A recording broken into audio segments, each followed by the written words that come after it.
বিবেক চূড়ামণি থেকে পাঠ করছি।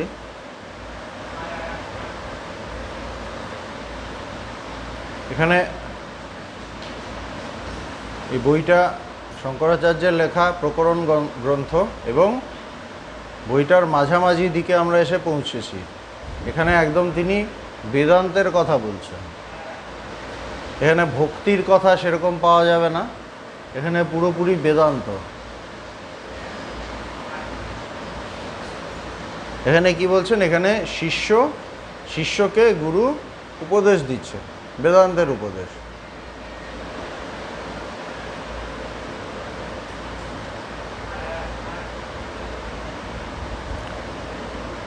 তো বলছেন তাহাদের মানে জীব ও ব্রহ্মের ভেদ উপাধি দ্বারা কল্পিত,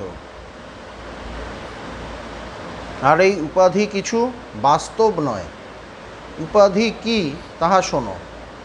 মহৎ প্রভৃতির উৎপত্তির কারণ মায়া হইতেছে ঈশ্বরের উপাধি, আর জীবের উপাধি মহৎ আদির পরিণাম পঞ্চকোষ।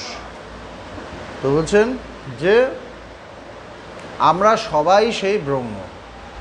বেদান্তে যেটা মূল সিদ্ধান্ত, মূল কথা, সেটা কি, যে আমরা নিজেদের জীব বলে ভাবি, আমরা জীব নই, আমরা সবাই সেই ব্রহ্ম, অনাদি অনন্ত, তার কোনো লিমিট নেই, তার কোনো আদি নেই, অন্ত নেই, সেটাই সেই ব্রহ্ম এবং আমরা সবাই সেটাই।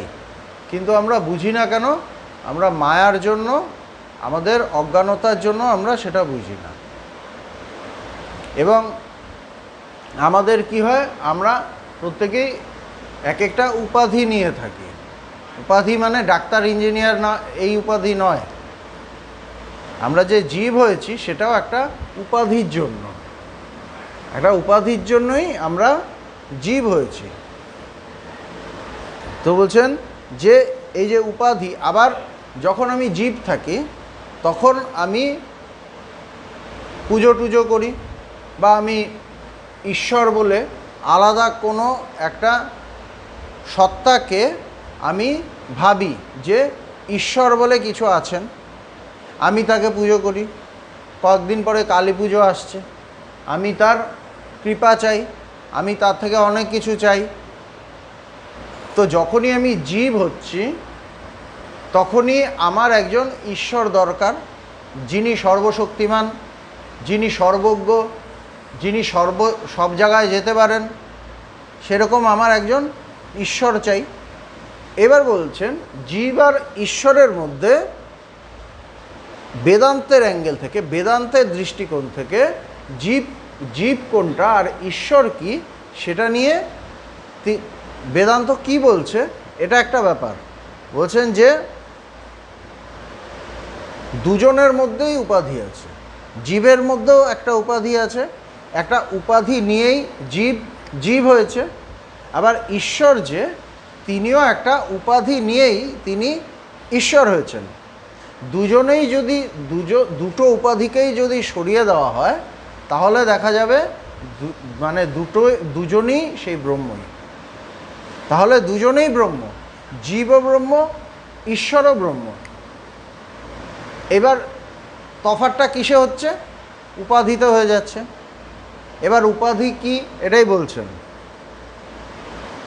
বলছেন এই জীব আর ব্রহ্মের ভেদ উপাধি দ্বারা কল্পিত, উপাধি দিয়ে কল্পনা করা হয়েছে। বোঝা যাচ্ছে? এগুলো যেমন একটা বাড়িতে দুটো ছেলে একই রকম দেখতে, যমজ, এবার চেনা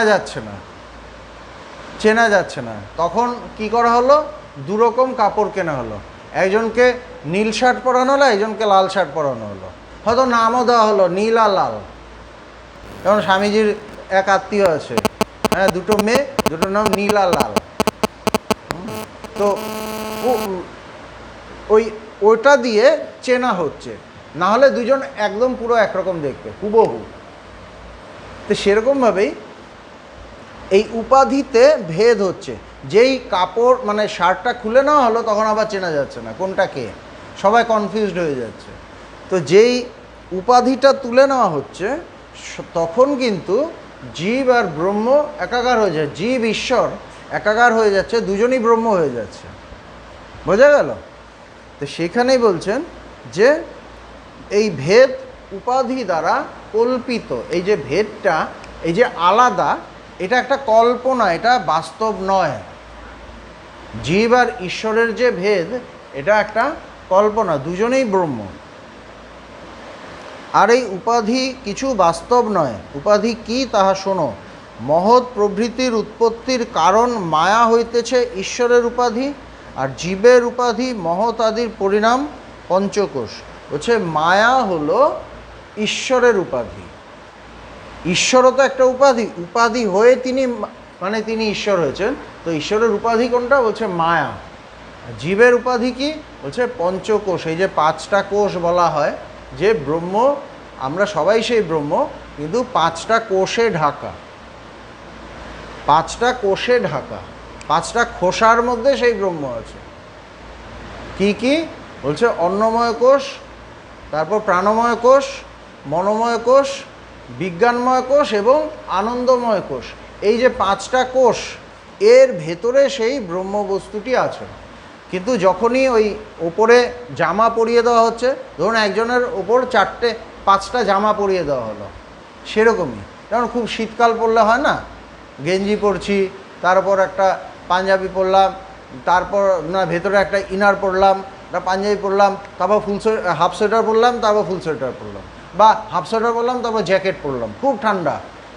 তার মানে 5টা কোষ দিয়ে আমাকে ঢেকে দেওয়া হচ্ছে। সেরকমভাবেই আমরা যে জীব, এই 5টা কোষ তার উপরে চড়ানো হয়েছে, তারপর আমরা জীব হয়েছি। তো এই যে 5টা কোষ, এটা হলো জীবের উপাধি। আর ঈশ্বরের উপাধি কি? বলছে ঈশ্বরের উপাধি হলো মায়া। মায়া হলো ঈশ্বরের উপাধি। তো ঈশ্বর থেকে মায়ার উপাধিটা যদি নিয়ে নেওয়া হয়, আর মানুষ থেকে মানে জীব থেকে 5টা কোষ যদি নিয়ে নেওয়া হয়, দুজনেই সেই ব্রহ্ম হয়ে যাবে। যেমন একটা জায়গায় বিরাট বড় বালতিতে জল আছে, আর এই ছোট্ট একটা মগের মধ্যে বা একটা কাপের মধ্যে একটু জল আছে। এবার যেই মানে বালতির জল এক জায়গায় ঢেলে দেওয়া হলো, কাপের জলটা এক জায়গায় ঢেলে দেওয়া হলো, দুটোই জল হয়ে গেল, আর কিন্তু ভেদ করা যাচ্ছে না। তখন কিন্তু কোনটা বালতির জল আর কোনটা কাপের জল বোঝা যাবে না, তাই না? সেরকমভাবেই এই উপাধিটা যেই সরিয়ে নেওয়া হলো, তখন সবাই সেই ব্রহ্ম। ঈশ্বরই হন আর জীবই হোক, সবাই সেই ব্রহ্মতেই পর্যবসিত হয়। বলছেন যে জীবের উপাধি মহৎ আদির পরিণাম পঞ্চকোষ। এই দুইটি মায়া এবং মায়া নির্মিত পঞ্চকোষ যথাক্রমে ঈশ্বরের এবং জীবের উপাধি। মায়া এবং মায়া নির্মিত পঞ্চকোষ, মায়ার থেকেই পঞ্চকোষ আসে, মায়ার থেকেই পঞ্চকোষ আসে। হ্যাঁ, মায়ার থেকেই তার সৃষ্টি। বলছে দুটোই ঈশ্বর এবং জীবের উপাধি। এই দুই উপাধি নিরাকৃত হইলে, ইহাদের মিথ্যাত্ব সম্যকরূপে প্রমাণিত হইলে ঈশ্বরও থাকেন না, জীবও থাকে না। বলছে দুটোই যদি আমরা বুঝতে পারি যে দুটোই সেই উপাধি এবং দুটোই বাস্তব নয়, তাইলে ঈশ্বরও থাকেন না, জীবও থাকেন না। ডেঞ্জারাস কথা। কিন্তু আমরা সারা জীবন ঈশ্বর পুজো করি, এই করি সেই করি, কিন্তু বলছে ঈশ্বরও থাকবেন না। ঈশ্বর থাকবেন না মানে কি? তিনি তার স্বরূপে থাকবেন। ঈশ্বর থাকবেন না তা তো হয় না, তিনি তার স্বরূপে থাকবেন। কিন্তু যেই মায়া নামক উপাধিটা দেওয়া হলো তাকে, তারও কিন্তু কিছু চেঞ্জ হলো। তিনি কি হলেন? তিনি সর্বশক্তিমান হলেন, তিনি সর্বজ্ঞ হলেন, তিনি অন্তর্যামী হলেন।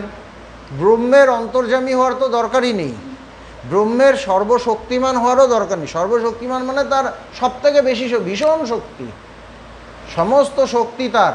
কিন্তু শক্তির দরকার কি? যদি একটাই সত্তা থাকে, তাহলে কি তার আলাদা করে শক্তির দরকার হয়? আমাদের শক্তি কেন দরকার? আমাদের কিছু কাজ করার জন্য তো শক্তি দরকার। কিছু কাজ করার দরকার কেন? যখন আমার কিছু একটা নেই, ওটা আমাকে পেতে হবে, তখন আমার কাজের দরকার, তখন আমার শক্তি দরকার। আমার যদি কোনো কাজ করা দরকার না থাকে, আমার যদি কোনো অভাব না থাকে, আর আমি যদি থাকি, অন্য আমি ছাড়া দ্বিতীয় কেউ যদি না থাকে, তখন তো আমার আলাদা করে শক্তির দরকার পড়ছে না। বোঝা গেল কথাটা? তো যখন আমার আলাদা করে শক্তির দরকার পড়ছে না, তখন এই যে ঈশ্বরকে বলা হয় সর্বশক্তিমান, মানে তার সবথেকে বেশি শক্তি, সমস্ত শক্তি তারই মধ্যে, তো শক্তির দরকার পড়ছে না। সুতরাং সর্বশক্তিমান ঈশ্বরের দরকার পড়ছে না তখন। এবার তা বলে কি ঈশ্বর নেই? বলছে ঈশ্বর আছে, তিনি তার স্বরূপে আছেন। তার স্বরূপ কি? তার স্বরূপ সেই ব্রহ্মই, আলাদা নন। তিনি ব্রহ্ম থেকে আলাদা নন। উপাধিতে আলাদা বলে মনে হয়। কবিতা গোপালকে মাখন খাওয়ায়, উপাধিতে আলাদা বলে মনে হয়। যেই মায়া উপাধিটা সরিয়ে নেওয়া হলো, তিনিও সেই ব্রহ্ম, সবাই সেই ব্রহ্ম। একটু কঠিন কথা, কেন বেদান্তের কথা তো, এগুলো একটু কঠিন। বলছেন ইহাদের মিথ্যাত্ব সম্যক রূপে প্রমাণিত হইলে ঈশ্বরও থাকেন না, জীবও থাকেন না, শুদ্ধ অদ্বয় ব্রহ্ম মাত্র অবশিষ্ট থাকেন। তার মানে কি ঈশ্বর নেই? ঈশ্বর আছেন, কিন্তু একদম তার জায়গায় দাঁড়ানো, ব্রহ্ম হিসেবে আছে। ঈশ্বর তো থাকবেনই। আবার জীব, আমরা জন্ম মরণ, মানে আমাদের জন্ম আছে, মরণ আছে, আমরা জানি। কিন্তু যখনই আমার এই উপাধিটা চলে গেল, তখন আমিও সেই ব্রহ্মই হয়ে গেলাম, জন্ম মরণের পারে আমিও সেই হয়ে গেলাম। একই থাকলো, ভক্ত থাকে, ভগবান থাকে, ঈশ্বর থাকে বা জীব থাকে, ওখানেও তো দুই আছে। কিন্তু যেই উপাধি চলে যাচ্ছে, সব একাকার হয়ে যাচ্ছে। ঠাকুর স্বামীজিকে বলছেন তোর তো ভারী ভেদ বুদ্ধি, বলছে তোর তো ভারী ভেদ বুদ্ধি। এই যে ব্যাপারটা, সব একাকার। আলটিমেট সত্য হলো ওটাই। আমরা মধ্যের একটা সত্য নিয়ে ঘর করি, মাঝামাঝি একটা সত্য নিয়ে আমরা ঘর করি, আমরা চলি, আমরা ভাবি, আমাদের ধারণা। কিন্তু চরম সত্য সেই এক ব্রহ্ম ছাড়া দ্বিতীয় বস্তু নেই। বলা হয় না যে এক ব্রহ্মই আছে, দ্বিতীয় নেই, দ্বিতীয় নাস্তি, এরম বলে। তো এক ব্রহ্মই যদি থাকে, তাহলে তো ঈশ্বরও থাকছে না। বলে হ্যাঁ, ঈশ্বর থাকছে না, উপাধি নিয়ে যে ঈশ্বর, সেই ঈশ্বর থাকছে না, কিন্তু ব্রহ্মরূপে যে ঈশ্বর, সেই ঈশ্বর আছে। যেমন শঙ্করাচার্য বললেন ব্রহ্ম সত্যম জগৎ মিথ্যা, জীব ব্রহ্মই বনাপর। বলছে ব্রহ্ম সত্য, জগৎ মিথ্যা, বলে দিচ্ছেন জগৎ মিথ্যা। তারপর বলছেন জীব ব্রহ্মই বনাপর, জীব ব্রহ্মই, আলাদা না। এবার জগৎ মিথ্যা হলে তো জীবও মিথ্যা হয়ে যাচ্ছে। বলছে জীব রূপে মিথ্যা, মানে ওই উপাধি নিয়ে যখন আমি জীব হচ্ছি, জীব হিসেবে মিথ্যে, কিন্তু ব্রহ্ম হিসেবে মিথ্যা না। এইটা বুঝতে হবে। ইহা দৃষ্টান্ত, একটা উদাহরণ দিয়েছেন।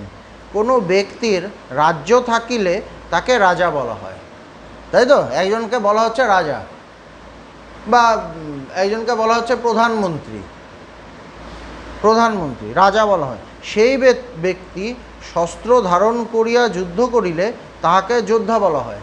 সে আবার যখন যুদ্ধ মানে অনেক অস্ত্র শস্ত্র নিয়ে যুদ্ধ করছে, তখন তাকে কি বলা হচ্ছে? যোদ্ধা।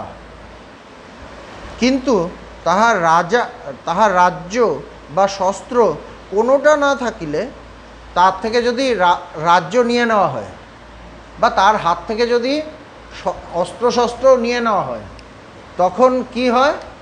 তখন সে রাজা থাকে না।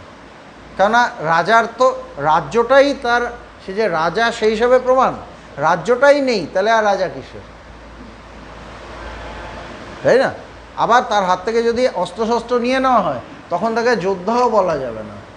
যখন সে যুদ্ধ করছে, তখন সে যোদ্ধা, যুদ্ধের পরিপ্রেক্ষিতে যোদ্ধা। কিন্তু যদি যুদ্ধ না করে, সে কিন্তু যোদ্ধা হলো না। সেরকমভাবে উপাধি না থাকলে তাকে ঈশ্বরও বলা যাবে না, জীবও বলা যাবে না, এটা ব্রহ্মই। যোদ্ধা হল সকল বিশেষণ বর্জিত একজন মানুষ, তখন তার কোনো বিশেষণ নেই। কেননা ব্রহ্মকে কি বলা হচ্ছে? ত্রিগুণাতীত, গুণের পারে তিনি।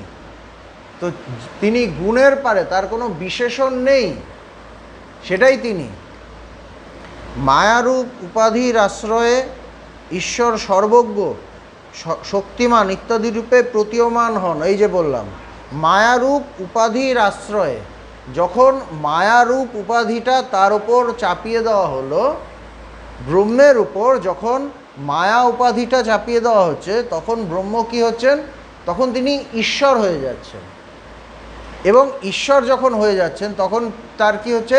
তিনি সর্বজ্ঞ হচ্ছেন, মানে সব জানেন। আমরা বলি না ঈশ্বর সব জানে। তারপর তিনি সর্বশক্তিমান হয়ে যাচ্ছেন, ভীষণ শক্তিশালী,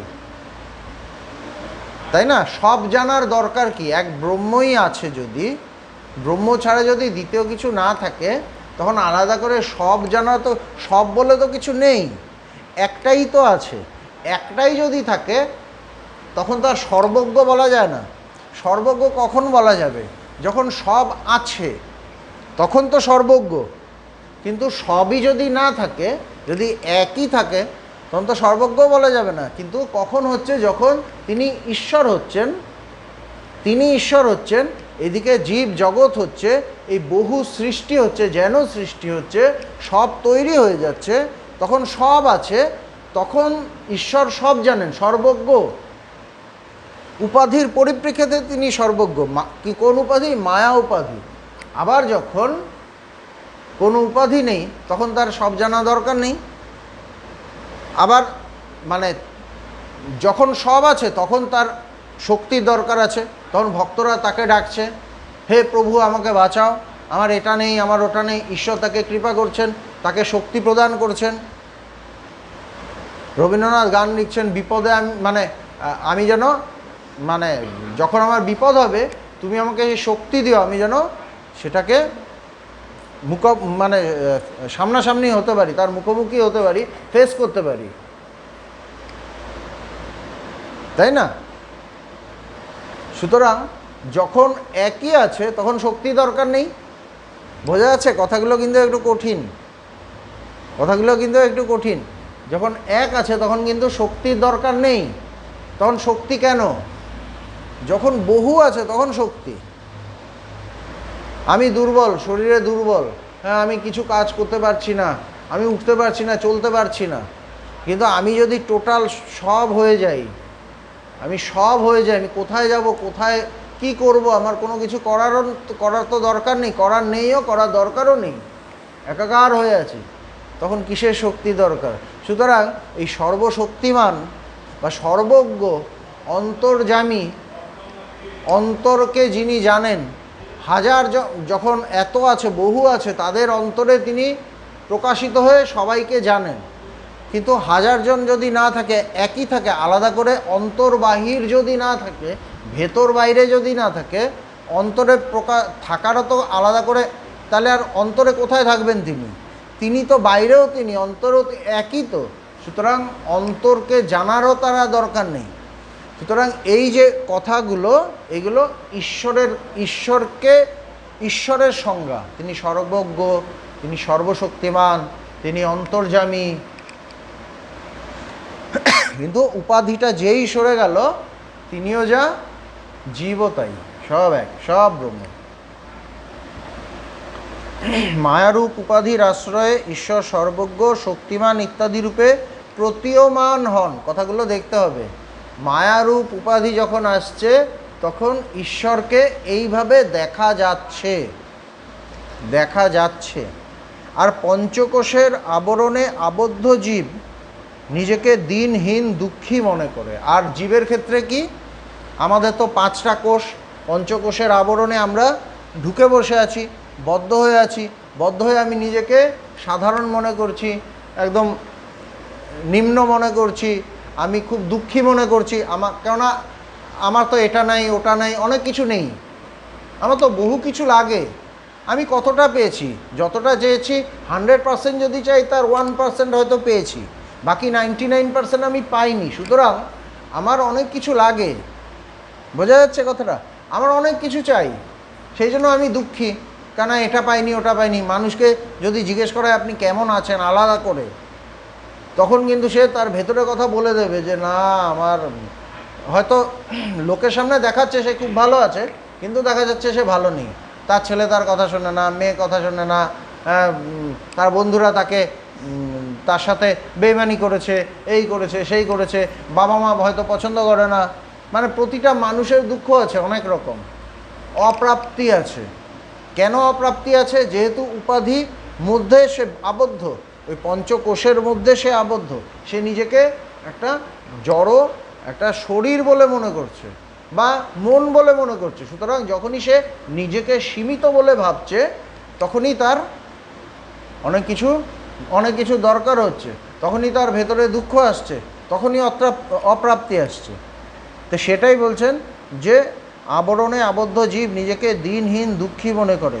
ঈশ্বর ও জীবের উপাধি অপসৃত হইলে ঈশ্বরের বা জীবের পৃথক অস্তিত্ব আর অনুভব হয় না।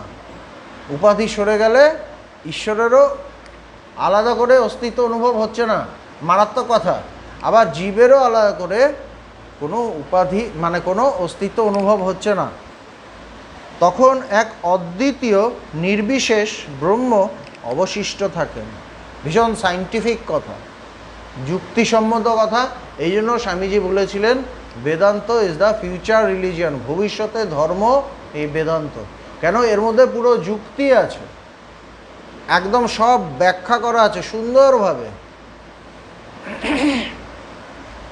বলছে যখন সমস্ত উপাধি চলে গেল, তখন এক দ্বিতীয় নেই এবং নির্বিশেষ, যখন কোনো বিশেষ নেই। যেমন আমরা মানুষের মধ্যে বিশেষ করি না, যারা একটু সাধারণ মানুষ, পয়সা কড়ি কম, একটু খুব সাধারণভাবে থাকে, তাদের পাত্তা দিই না। যাদের একটু পয়সা কড়ি আছে তাদের মাথায় তুলে নাচি, মানে বিশেষ করছি যে না উনি খুব ভালো, বা একজন খুব পণ্ডিত, বাবা উনি খুব পণ্ডিত, একদম পড়াশোনা করে না, মানে বিশেষ করে দিচ্ছি। কিন্তু ব্রহ্ম কি বলছে? নির্বিশেষ। এই জগতের যত গুণাবলী, যত ভালো ভালো গুণ বা খারাপ দোষ, সমস্ত কিছু কিন্তু উপাধি থেকেই আসছে। যখন সে ব্রহ্ম হচ্ছে, তখন সব কিছুর পারে চলে যাচ্ছে, তখন কোনো কিছু মধ্যে সে বদ্ধ নয়, তিনি কোনো রকম আর বিশেষ নন। এবং আমরা সবাই সেই অদ্বিতীয় নির্বিশেষ ব্রহ্ম, এটা অনুভব করাই হলো বেদান্তের মূল কথা। ভগবান এটাই চাইছেন। কিন্তু আমরা সবসময় বিশেষ কেউকেটা একজন হয়ে থাকতে ভালোবাসি। আমার খুব মানে কোয়ালিটি আছে, আমি এই পারি, আমি ওই পারি, আমার এই আছে, আমার ওই আছে, আমার ক্ষমতা আছে, আমার অনেক পাওয়ার, আমাকে সবাই মানে, আমার টাকা আছে, পয়সা আছে, এই যে ব্যাপারগুলো, আমি এটা নিয়ে থাকতে ভালোবাসি। এটা নিয়ে আমি নিজেকে বড় বলে দেখাতে চাই, বিশেষ বলে দেখাতে চাই। বিশেষ বলে দেখাতে গিয়ে আমি ছোট হয়ে যাই। অ্যাকচুয়ালি নিজেকে বড় করে দেখাতে গিয়ে আমি ছোট হয়ে যাচ্ছি। কেন হয়ে যাচ্ছি? আমি যখন নিজেকে বড় করে দেখাচ্ছি, আমি তো জীব হয়ে গেলাম। কিন্তু যেই আমি জীবত্বটাকে ছেড়ে দিচ্ছি, আমি জীবত্বটাকে ধরতে চাই, আঁকড়ে ধরতে চাই। কারণ আমার টাকা আছে, পয়সা আছে, মান সম্মান আছে, আমার পাওয়ার আছে, আমার পাণ্ডিত্য আছে, আমি আমার বিশেষ বস্তুটাকে ধরতে চাই। ধরে আমি বিশেষ কেউকেটা কিছু একটা হতে চাই। কিন্তু আমি ভুলে যাই, আমি বুঝি না এটা হতে গিয়ে আমি নির্বিশেষ হই না, আমি অদ্বিতীয় হই না, আমি ব্রহ্মও হই না। ব্রহ্ম হলে আমি অনাদি অনন্ত হয়ে যেতাম। আমি জ্ঞান স্বরূপ, আমি জ্ঞানী হতে যাই, আমি জ্ঞান স্বরূপ হতে যাই না। আমি বিশেষ হতে চাই, আমি নির্বিশেষ হতে চাই না। আমি সবার ওপরে প্রভুত্ব করতে চাই, আমি একমাত্র প্রভু হতে চাই না। হতে গিয়ে আমি নিজেকে অ্যাকচুয়ালি ছোট করে ফেলি। এই জন্য বেদান্ত বলছে নিজেকে জানো, আত্মানম বিদ্ধি, নিজেকে জানাই একমাত্র মূল কথা। ঠাকুর বলছেন ঈশ্বর লাভ জীবনের উদ্দেশ্য বা ব্রহ্মজ্ঞান, ভগবান বলছেন ব্রহ্মজ্ঞান জীবনের উদ্দেশ্য, আত্মজ্ঞান বা ব্রহ্মজ্ঞান জীবনের উদ্দেশ্য। এইটা বুঝতে হবে। আত্মার স্বরূপ বিষয়ে যুক্তিসমূহ প্রদর্শিত হইয়াছে। এখন শ্রুতি প্রমাণ সহায়ে পূর্বোক্ত সিদ্ধান্ত সমর্থিত হইতেছে। বলছে এতক্ষণ কি যুক্তি দিয়ে বোঝানো হলো যে আমরা সবাই সেই ব্রহ্ম, ঈশ্বরও সেই ব্রহ্ম, আমরা জীব, আমরাও সেই ব্রহ্ম। এবার শ্রুতিতে কি আছে বা বেদে কি আছে সেটা বলা হচ্ছে। অথাত আদেশ, এই শ্রুতিবাক্য নিজেই ব্রহ্মে কল্পিত দ্বৈত ভাবকে অস্বীকার করিতেছেন। শ্রুতি প্রমাণ হইতে উৎপন্ন জ্ঞানের সহায়ে কার্য ও কারণরূপ কল্পিত উপাধি দুইটিকে অস্বীকার করা, উহাদের মিথ্যাত্ব অনুভব করা কর্তব্য। বলছে শ্রুতিতেও বলছে অথাত আদেশ, একটা শ্লোক আছে বৃহদারণ্যক উপনিষদে, ওখানে বলছে অথাত আদেশ নেতি নেতি ন হি এতস্মাদিতি নেত্যন্যৎ পরমস্তি। বলছেন অতএব, অতঃপর, নেতি নেতি মানে ইহা নয়, ইহা নয়, ইহাই ব্রহ্মের নির্দেশ। কারণ নেতি এই বাক্য হইতে ভিন্ন বা শ্রেষ্ঠ অপর কোনো নির্দেশ নাই। বলছেন এই যে বৃহদারণ্যক শ্লোকটা বলছে অতঃপর নেতি নেতি, এটাই ব্রহ্মের নির্দেশ। নেতি নেতি মানে কি? নেতি নেতি মানে এটা না এটা না, এটা না এটা না মানে আমি নিজেকে শরীর ভাবছি, বলছে না আমি নিজেকে অন্নময় কোষ ভাবছি না, মানে ওটাকে খুলে ফেলে দিলাম। কিভাবে? জ্ঞান থেকে ফেললাম, এমনি তো ফেলা যাবে না, ভেতর থেকে ফেললাম। মানে আমার জ্ঞানে যে ধারণা, সেই ধারণাটা ত্যাগ করলাম যে আমি শরীর। এবার প্রাণময় কোষ, এই প্রাণ, বলছে আমি এই ধারণা ত্যাগ করলাম আমি প্রাণ, আমি এই ধারণা ত্যাগ করলাম আমি মন, আমি এই ধারণা ত্যাগ করলাম আমি বুদ্ধি।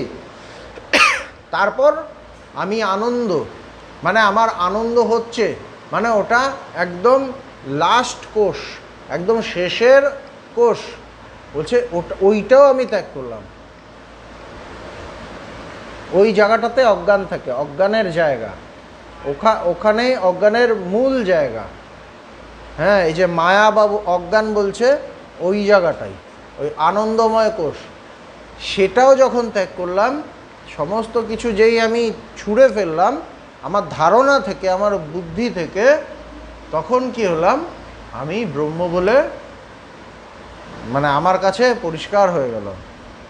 এই জন্য বলছে এই নেতি নেতি, ছোট্ট একটা কথা, নেতি নেতি, বলছে নেতি নেতি ইহাই ব্রহ্মের নির্দেশ। কারণ নেতি এই বাক্য হইতে ভিন্ন বা অপর বা শ্রেষ্ঠ অপর কোনো নির্দেশ নাই। এই বাক্য থেকে আর কোনো ভালো কথা হতে পারে না, নেতি নেতি। কিন্তু মানুষ এমনি শুনলে কি বুঝবে? যে এটা না এটা না, এ আবার কী ধরনের কথা? কিন্তু এটার মধ্যেই, এটাই সব কিছু, এটার মধ্যেই সব আছে।